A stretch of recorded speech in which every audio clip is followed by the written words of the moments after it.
votre service et le service de votre famille pour l'Ontario et le Canada est une source d'inspiration pour nous tous. Et c'est un moment de grande fierté de vous avoir ici.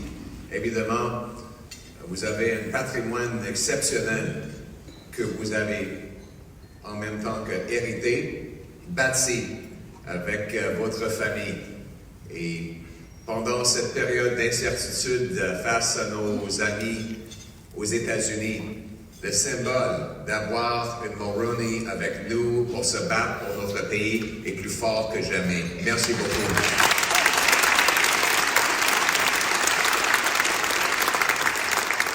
Votre père doit être très fier de ce que vous avez fait en tant qu'avocate, femme d'affaires et maintenant ministre, président du Conseil du Trésor. Et il doit être très fier de tous vos frères aussi.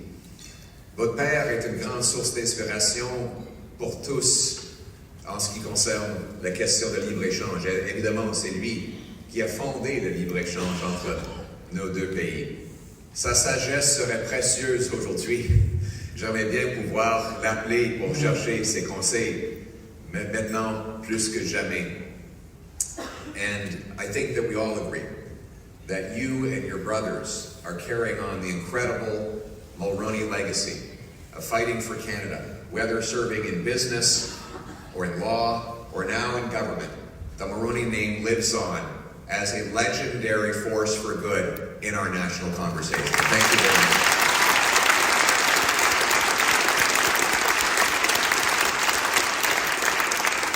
She's the president of the Treasury Board, so of course if you hear me say the president today, of course I'm talking about Caroline Mulroney. There's another president, but this is the one we love the most.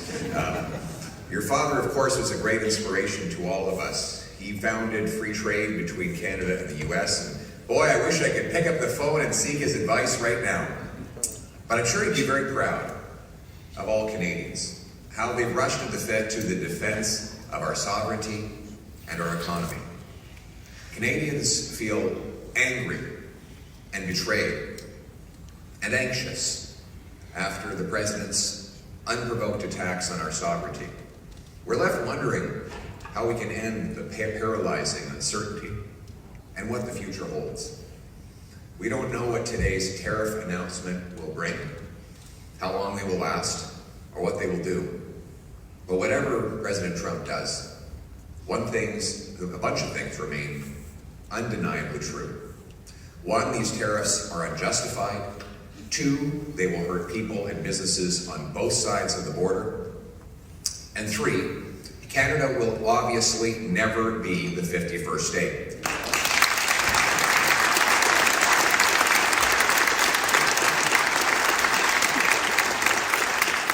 We need a plan going forward, a plan that is both strong and effective. And I want to break that down into three parts. Obviously, one, we need an immediate response. Two, we need to tackle the dispute after the election, hopefully to bring it to an end. But three, perhaps most important of all, we need a long-term plan to build our economic fortress in Canada so we are never vulnerable to these kinds of threats again.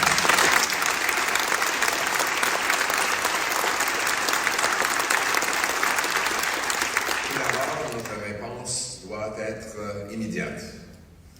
C'est pourquoi il faut imposer des contre-tarifs et cibler des produits dont on n'a pas besoin, qu'on peut acheter ailleurs ou qu'on peut produire ici au Canada, chez nous, afin de décourager des attaques économiques des Américains.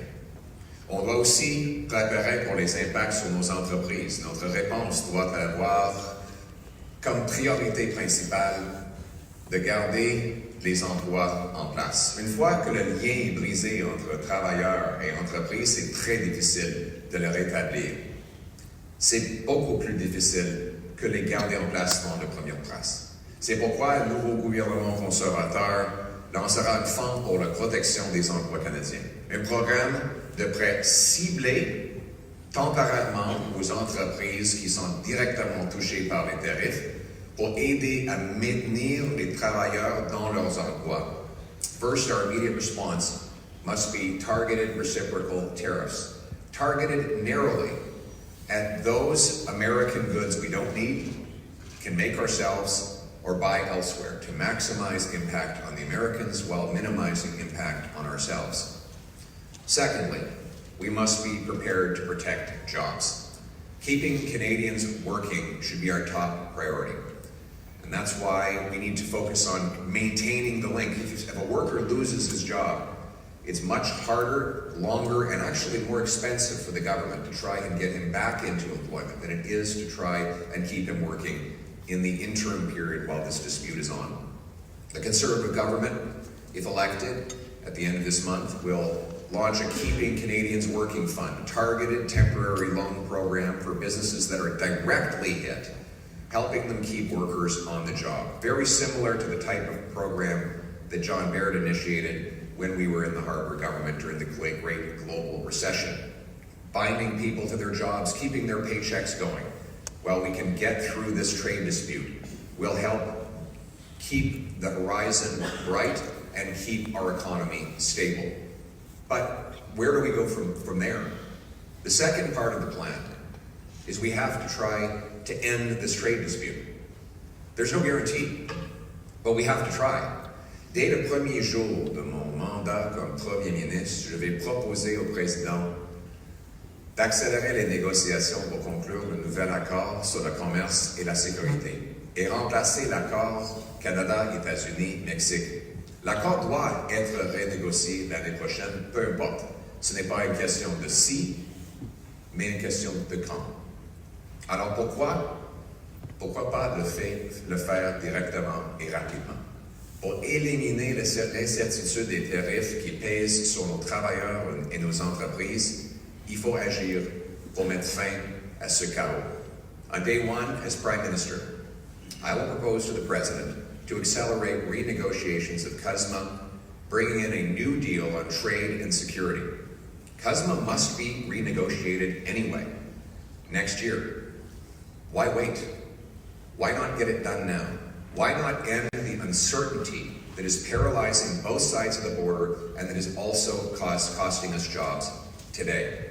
We should set a firm date to finalize a new deal. And I will propose that both countries pause tariffs while we hammer out that deal. Keeping destructive tariffs in place kills jobs on both sides of the border and so it serves no purpose at all. It does not make sense to go on killing jobs, disrupting markets, and weakening both our economies with on-again, off-again tariffs for months on end as Canadian businesses and workers live in paralyzed terror.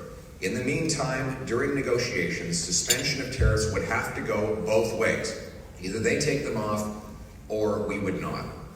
We would require this to be fully reciprocal as we work towards getting a deal. And as for the deal itself, any good negotiator would tell you that he wouldn't put his cards on the table before sitting down to talk. But Canadians do have a right to know what our red lines are.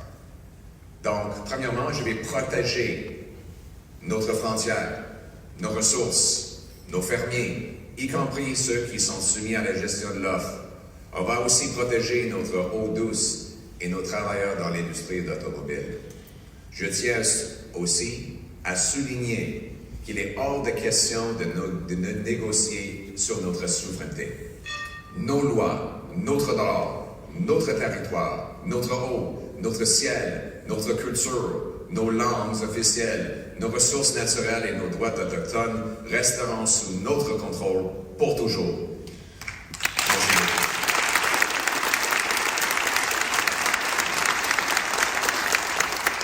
Mark Carney et Donald Trump sont unis dans leur opposition à la protection de la langue française. M. Carney veut le contester dans les cours, M. Trump veut le contester dans les négociations. Les États-Unis n'ont pas le droit de dicter nos lois linguistiques ou aucune autre loi canadienne. Le Canada est un pays fier et souverain. Ce n'est pas négociable. On va protéger notre souveraineté.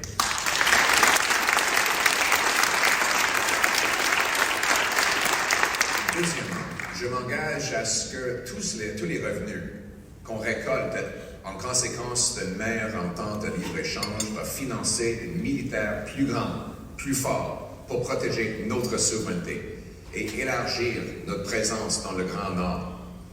On va pouvoir respecter nos engagements de l'OTAN de 2% et être un partenaire fiable pour nos alliés. On ne doit pas le faire pour plaire à Donald Trump.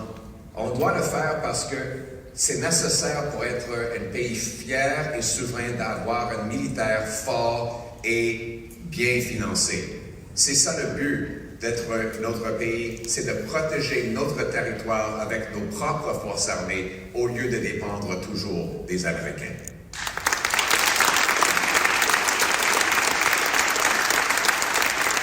As I said, Canadians have the right to know what red lines I will draw in order to protect our country in these inevitable negotiations that any future Prime Minister will have to have and have quickly.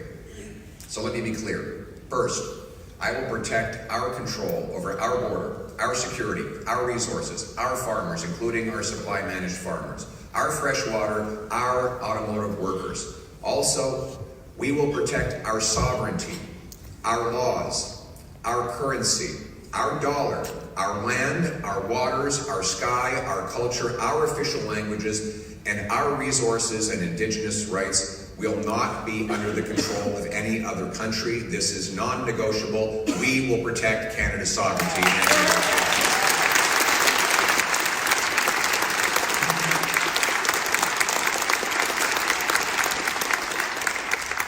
Second, for years, the Americans have demanded we do more in defense.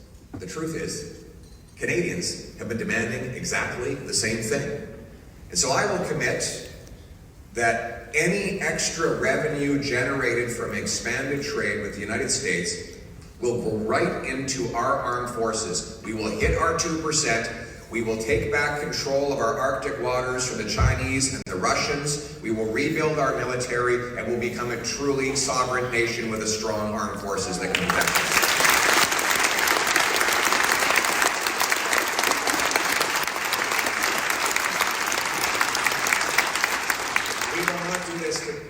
President Trump, we will do it because it is right for Canada, especially in light of America's growing ambivalence towards NATO. It is important for Canada to step up and show its strength.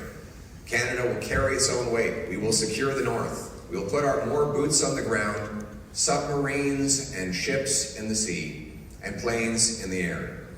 Americans will be able to sleep sound at night, knowing that we fully defend our North. It will also allow us to improve NORAD to deter, detect, and destroy incoming threats to our shared security. Third, while we will agree to work with the Americans to secure our border on fentanyl and illegal migration, I'll also demand that they do their part to stop sending illegal guns across our border.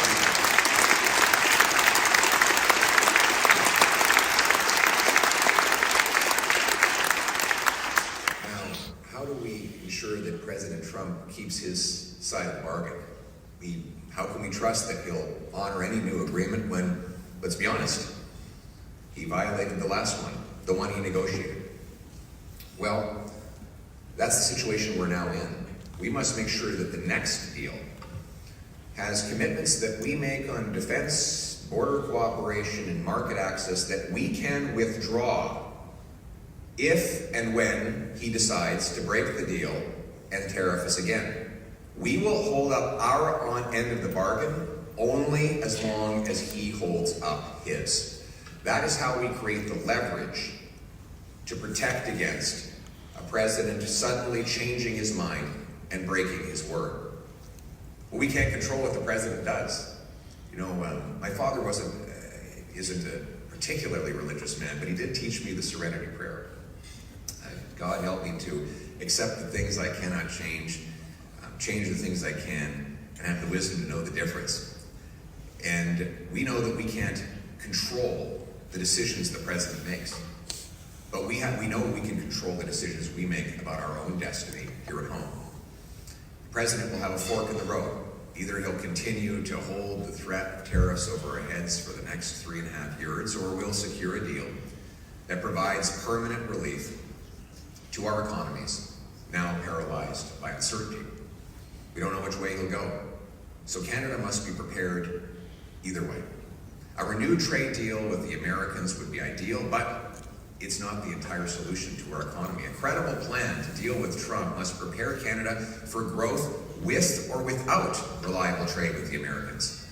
Unfortunately, after the lost Liberal decade, we are in an unprecedented position of weakness. Our economy is stagnant, our workers are poorer, our industry has been left exposed to President Trump's threats. And let's be clear about this. We have had the single worst growth of any country in the G7 over the last Liberal decade. The worst part of that growth happened while Mark Carney was Justin Trudeau's economic advisor. In fact, our per capita GDP is smaller than it was 5 years ago, while the American per capita GDP has grown by 18%. We are projected to have the slowest growth of all of the nearly 40 OECD nations, and that is after 10 years of the Liberals in power. In the first 14 years of this century, Canada had a net investment of American dollars in Canada of about $30 to $100 billion, depending on the year. Right now, after the last Liberal decade, there are $500 billion more Canadian dollars invested in America than the reverse. $500 billion has poured out of our economy into the US. We are more dependent and helpless than ever before, precisely because of the policies that Mark Carney and Justin Trudeau have imposed in this lost decade. Et en ce moment déterminant, les Canadiens doivent poser une seule question. Pourquoi Donald Trump soutient-il Mark Carney? Pourquoi Donald Trump a-t-il choisi Mark Carney comme le gagnant de la prochaine élection? Pensez-vous que Donald Trump a à cœur les intérêts du Canada quand il dit qu'il préfère négocier avec un autre gouvernement libéral? Ou bien est-ce que M. Trump pense qu'il peut obtenir des choses à dépens du Canada? Voici ce que je pense. Donald Trump sait très bien qu'un 4e mandat libéral sous Mark Carney affaiblirait notre économie encore plus. Il va continuer de dépendre du marché américain. M. Trump sait que M. Carney s'oppose à faire du Canada une superpuissance énergétique. Il sait que Mark Carney poursuivra le programme libéral qui bloque la production d'énergie et la construction de pipelines. Enfin, Mark Carney a déclaré, et je cite, qu'il fallait garder plus de 80% des combustibles fossiles dans la terre. At this big pivotal moment, Canadians have to ask a question. Why is Donald Trump so supportive of Mark Carney? Why has Trump anointed Carney the winner of the next election? Do you think it's because Trump has Canada's best interest at heart when he says that he'd rather negotiate with the Liberal government? Or is he thinking about what he can get at Canada's expense? Here's what I think. Donald Trump knows that a 4th Liberal term under Mark Carney will make Canada even weaker and poorer than it was over the last decade, more dependent on American markets and vulnerable to his threats. He knows Mr. Carney is opposed to turning Canada into an energy superpower. He knows the Liberal agenda blocking energy production and pipeline construction will keep Donald Trump's thumb over our economy. In fact, Mr. Carney actually said, and I'm quoting here, more than 80% of current fossil fuel reserves would need to stay in the ground. Now, obviously, he means Canadian oil reserves. There would be more oil produced south of the border, profiting the Americans and making us weaker and more reliant. Trump knows that Mr. Carney will keep Justin Trudeau's industrial carbon tax on Canadian industry, as well as Trudeau's cap on Canadian energy, driving business south. And just yesterday, Mark Carney gave a wonderful gift to Donald Trump. He announced he will keep the Liberal No New Pipelines Law C-69 in place. Bill C-69 guarantees that there will never again be a pipeline, LNG plant, large-scale mine or a nuclear project built in this country. It will send hundreds of billions of dollars fleeing south of the border to Trump's America and force us to continue to sell our oil and gas at massive price discounts. When you consider that Mark Carney's Keep It in the Ground agenda will make us even more dependent on the United States, it becomes pretty clear why Trump wants the Liberals to win a fourth term. The last thing that President Trump wants is a strong Canadian Prime Minister who will turn this country around, turning our country into an economic and resource powerhouse with competitive taxes that is open for business. That might not be good for President Trump, but it is exactly how you put Canada first.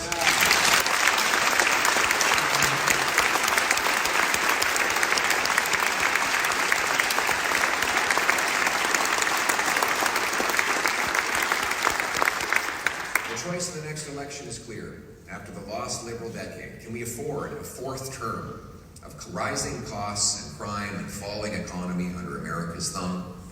Or is it time for a change with a new Conservative government that will put Canada first? A government that will unleash our resources, cut taxes for our workers, bring home our jobs, and stand up to the Americans from a position of strength. That's the decision.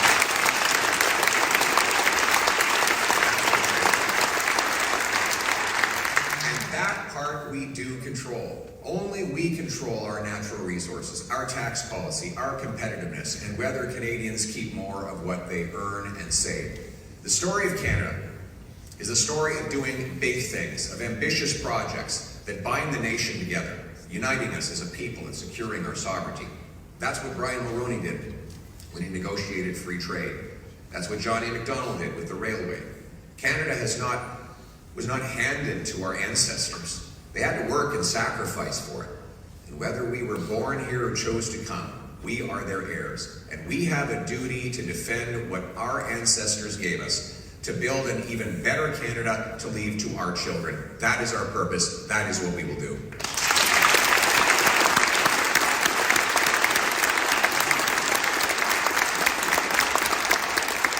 We're a country to think big again. It's time to challenge ourselves, because decline is a choice, but it's not my choice. I choose to build. I choose to grow.